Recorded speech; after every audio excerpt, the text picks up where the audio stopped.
Alrighty, hello everyone. I'm going to show you how to set up the slicer for the Resin 3D printers at the Makerspace. So you can either use Lychee slicer or you can use Anycubic Photon Workshop as the slicer. They're both free. Lychee does have a paid subscription if you want access to more stuff. Anycubic is free in all aspects. So to go there, you're going to go to your browsing device, and then you're going to go to you're going to search up Anycubic Photon Workshop download, and it's this one. You want the Anycubic Photon Workshop LCD. All right, you're going to click on that, and then depending on which one you're going to download, I have Windows, so I'm going to download for Windows. It'll go in, save, it'll download,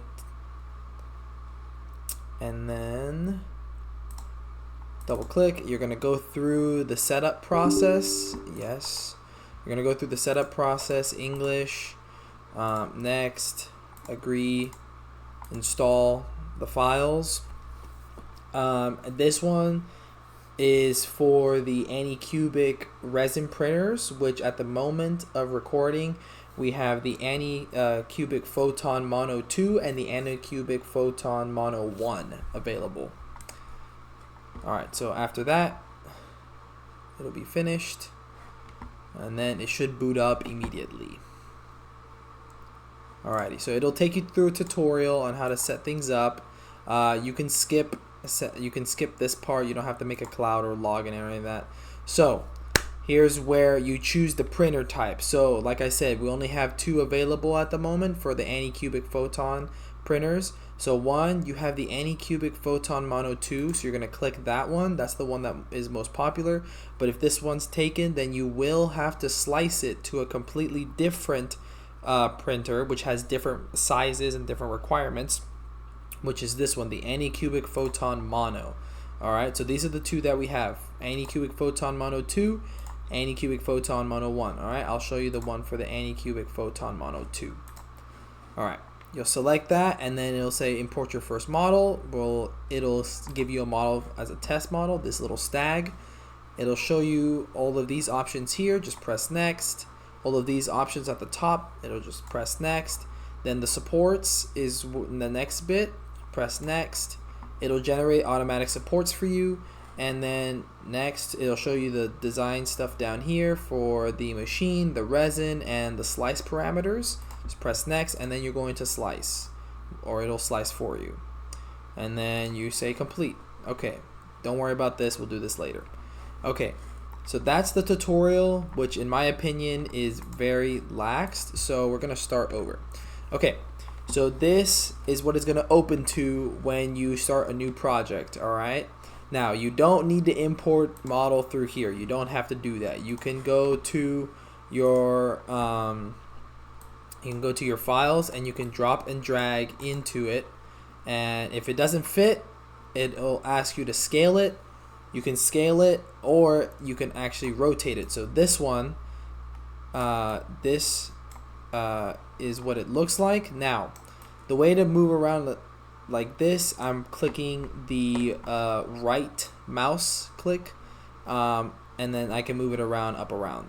If I want to move the entire plate around, I press the middle, the scroll wheel, and I can move it up, around, up, around. Or you can press Control and then the left click, and then you can move it around like that. Okay, so right click for this, either mouse, press down on mouse scroll for this, or Control and then left click, and it can move you around. Okay, so you have your model in here.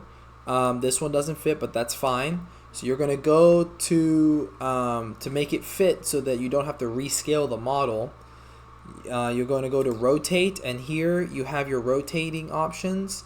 So in this case, I'm gonna rotate it 90 degrees so that it fits on the plate. Okay, so now it fits on the plate, no problem.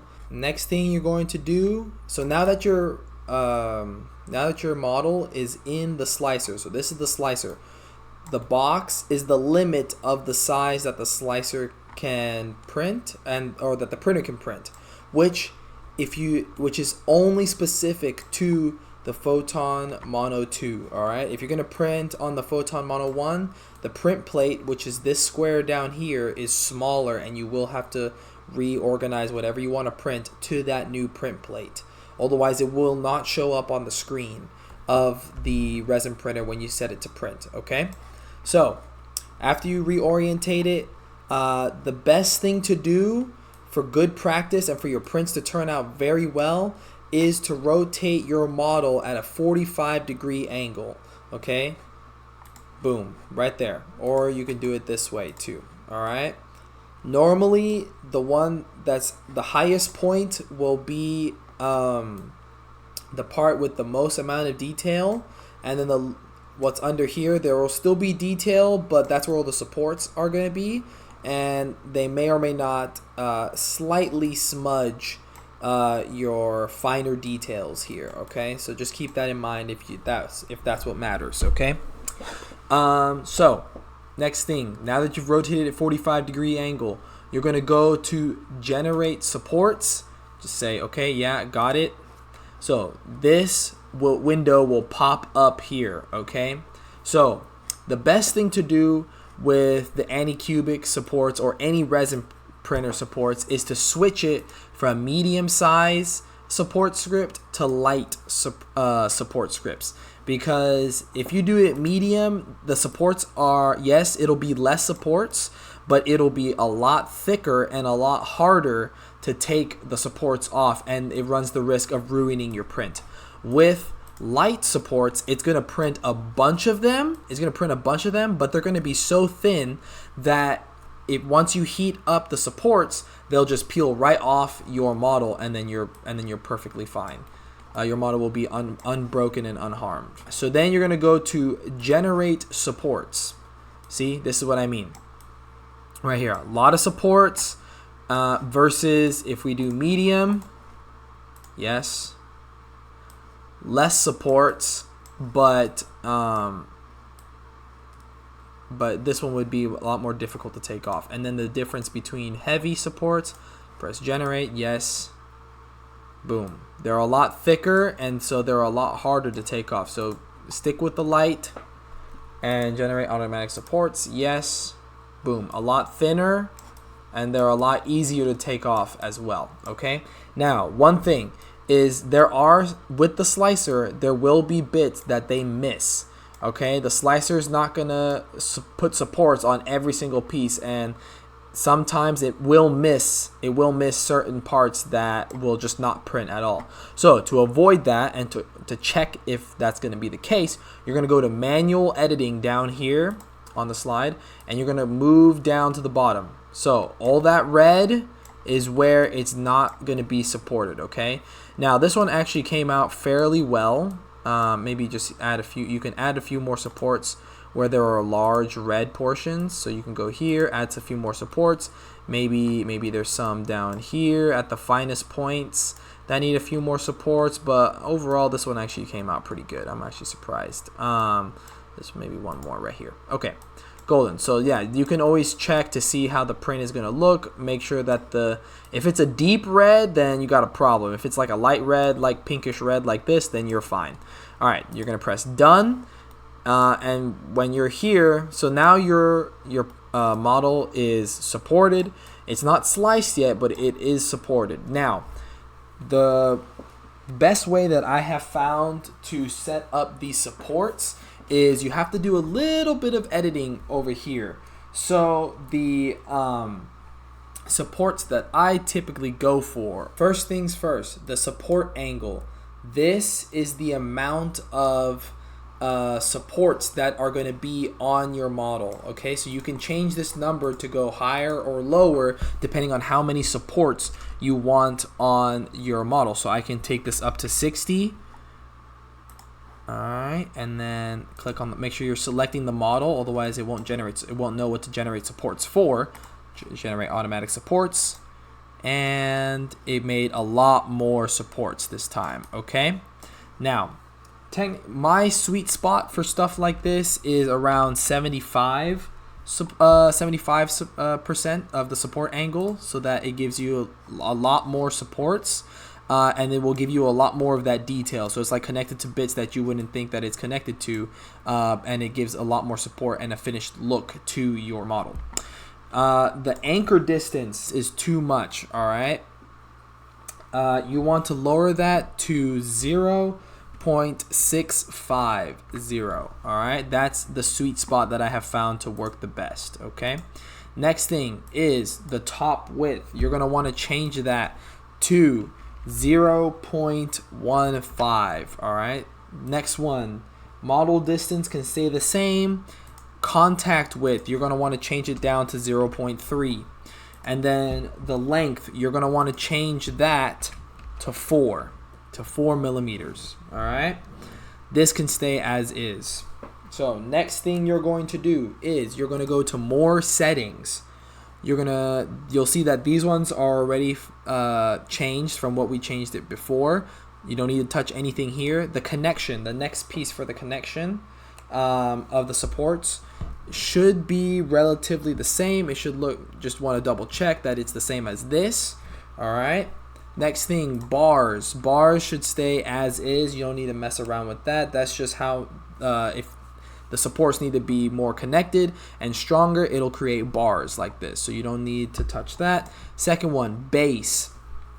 So with the base, you don't want it super thin. This plate height is way too thin, and what you'll find, it breaks off super easily and it can mess up your supports if it's too thin. All right, so we're going to change this from 0.5 to 2 millimeters thick. All right, and then finally the advanced setting should stay exactly as is. You don't need to touch anything there. Okay, and then you don't have to worry about heavy or medium supports, because light supports is where it's at for all of this. All right, so then you can exit out of that and you can generate the new supports. All right, there you go. A lot more supports, and it will give you a lot more of that detail. Okay, of course, if that's too many supports for your model, then you can go back to the support angle and lower the amount of supports that are actually generated, okay, by decreasing the angle of the support. All right, so after all of this is set and done, you can go to slice. You can press the slice button. All right, so here you have the slicer. Next thing that you need to do is very important, because here is where you see if your print fails or it doesn't, or if it fails or it doesn't, basically. So you're going to go to check islands and turn it on. Then you're going to go to the little scroll wheel and you're going to press this top arrow where it's going to go through layer by layer, and it's going to show you what it's going to look like. Now, green is it's going to print well. Orange is it's going to print, but it might be a little bit iffy on the detail.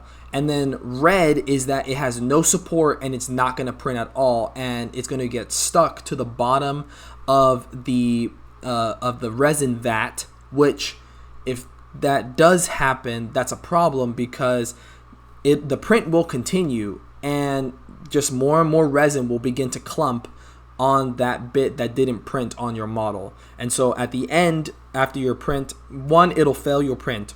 Two, that clump will be at the bottom of the vat, which you will not see because the resin is covering it in the vat. So you'll have to empty out all your resin and then go in with the plastic scraper and peel off that lump of resin that cured on the bottom of the vat. All right, otherwise that's going to mess up your future prints and the machine as well. Okay, so to avoid that, we're doing this check. All right, so we're going to go and press the down button and watch for reds. Green is good, yellow is okay, it'll print fine, it just won't be as detailed. We're looking for red. So far there's no reds at all, which is what you want. No reds.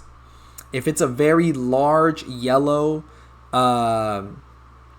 space, you probably want to add more supports so that it doesn't mess up the print. I mean, it'll print, but it may look a little bit ugly. So if you care about that, I would add more supports to that. Alrighty, perfect. So that means there's no reds. I didn't see any reds. A little bit of yellow, but that's okay. Mostly green. That's what we want. All right. So you can put that back, and then you're going to save sliced file. All right.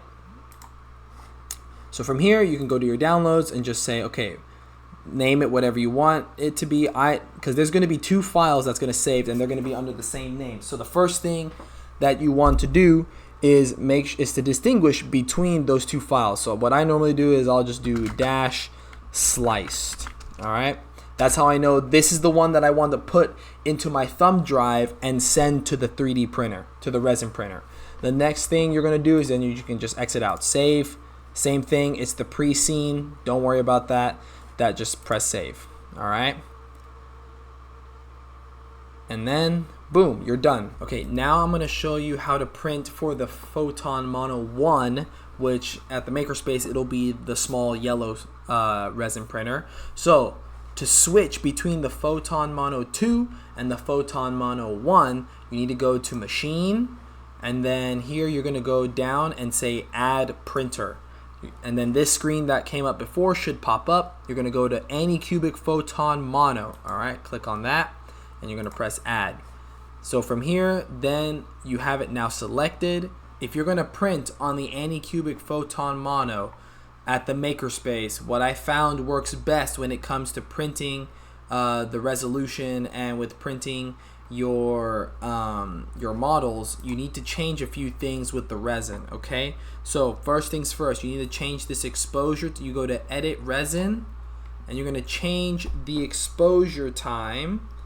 You're going to exchange the normal exposure time right here, the 2 seconds. You're going to change it to 2.5. All right, 2.5. Next thing you're going to do is you're going to go to bottom layers, and you're going to change it to 8.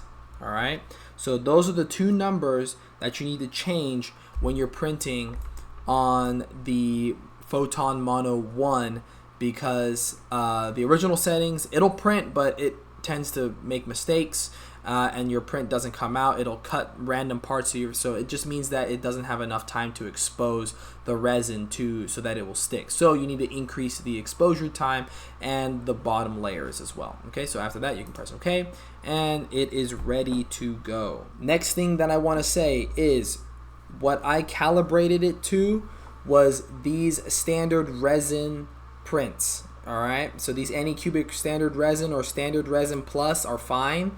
Those supports that we set up and the resin supports that we set up work best with standard resin. You can use different resins, but the settings that I gave you work best with the standard resin and standard resin plus, the Anycubic standard resin plus.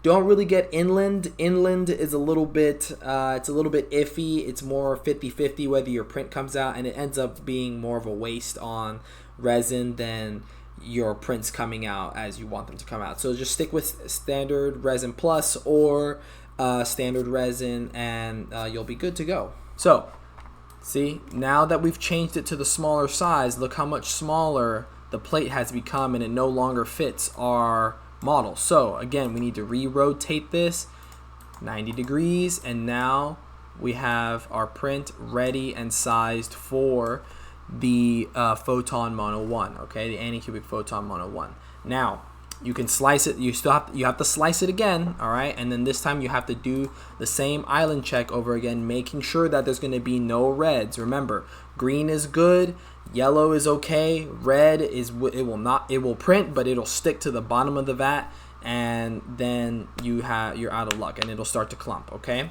so we'll pause that for now.